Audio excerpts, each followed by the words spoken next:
మా ఆర్కే అన్న తగ్గాల్సిన అవసరమే లేదు.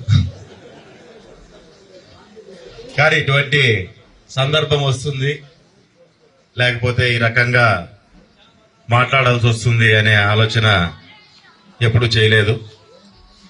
కానీ ఏం జరిగినా ధర్మవరం మంచి కోసం, ధర్మవరంలో టీడీపీని నమ్ముకొని ముందుకొచ్చిన కార్యకర్తలు, నాయకుల కోసం ఎటువంటి త్యాగాలకైనా సిద్ధమని చెప్పి గతంలో చాలా సార్లు మేము కూడా స్టేజ్లెక్కి బ్రహ్మాండంగా మాట్లాడడం జరిగింది. కానీ ఈరోజు మన ధర్మవరం కోసం, మన కార్యకర్తల కోసం, మన నాయకుల కోసం ఓ చిన్న త్యాగం చేయాల్సి వచ్చింది. దానికైనా సిద్ధమై మన వాళ్ళు బాగుపడతారంటే దానికి కూడా సిద్ధమై ముందుకు రావడం జరిగింది. దీన్ని నా దురదృష్టంగా కాకుండా అదృష్టంగానే నేను భావిస్తున్నాను. ఎందుకంటే ధర్మవరం వాస్తవంగా నన్ను చాలా మార్చింది. ఈరోజు మీరు చూస్తాండే శ్రీరామ్ అనేవాడు 5 ఏళ్ల కిందట ఉన్న శ్రీరామ్ కాదు. ధర్మవరంలోకి వచ్చినాక ధర్మవరంలో మీ అందరితో, ఇక్కడ ఉన్న వారందరితో పరిచయాలయ్యి మీ అందరితో కలిసి నేను ముందుకు పోయే కొద్దీ మీ దగ్గర నుంచి, ఈ ప్రాంతం నుంచి కూడా చాలా నేర్చుకునే అవకాశం వచ్చింది. మామూలుగా ఎట్లా చెప్తారంటే, ఏ వ్యక్తి అయినా పుట్టిన తర్వాత మొట్టమొదటి గురువు తల్లి, తర్వాత తండ్రి, ఆ తర్వాత స్కూల్లోకి పోతే టీచర్ ఉంటాడు. నాకు ధర్మవరం అనేది 4వ గురువు అయింది. జీవితంలో ఏ రకంగా ముందుకు పోవాలి, ఇక్కడ ఉన్న వాళ్ళంతా కూడా అదే రకంగా. అంటే ఇక్కడ ఉన్న వాళ్ళు చాలా మంది నన్ను, అంటే నేను చాలా మంది కంటే చిన్నవాడిని అయింట.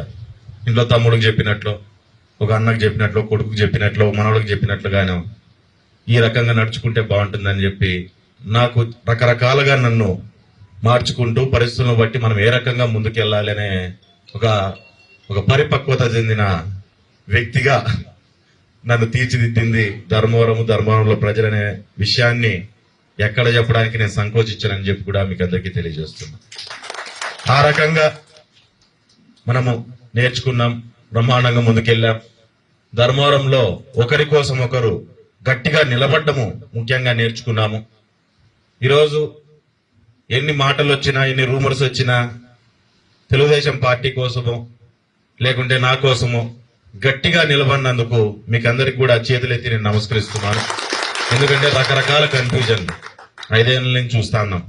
ఒక రకమైన పోరాటం కాదు, 2-3 రకాల పోరాటాలు, 2-3 రకాల పోరాటాలు. అవతల అపోజిషన్ తో కొట్లాడా, శత్రువుతో కొట్లాడా, అనుకూల శత్రువుతోనూ కొట్లాడా, ఇద్దరితో కొట్లాడాల్సిన పరిస్థితి మనకు ఏర్పడింది. కానీ ఎన్ని సమస్యలు వచ్చినా, ఎన్ని ఇబ్బందులు వచ్చినా, ఎక్కడ ఆలోచన చేయకుండా, ఎక్కడ తొనక్కుండా వెనక్కుండా, ఎన్ని మాటలు పడినా, అవమానాలు పడినా ప్రతి ఒక్క దాన్ని తట్టుకొని, ఎందుకంటే మేము దూరంగా ఉంటాం, మేము తక్కువ పడి ఉంటాం. వాస్తవంగా చెప్పాలంటే గ్రామాల్లో మీరే ఎక్కువ పడి ఉంటారు.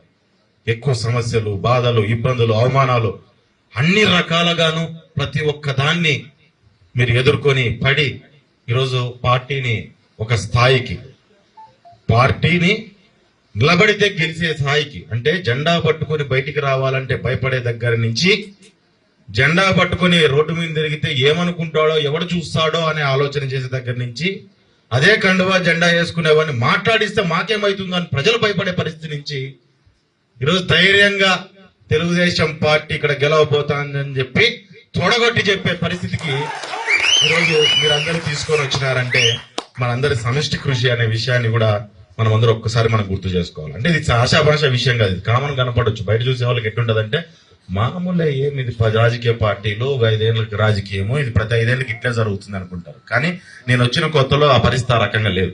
ఎందుకంటే నేను కమలారని బయట వ్యక్తిగా నేను చూసిన, మీరు లోకల్ గా ఎట్టున్నా బయట వ్యక్తిగా నేను చూసినప్పుడు పరిస్థితి ఆ రకంగా లేదు. చాలా ఇబ్బందికరమైన పరిస్థితి ఉంది.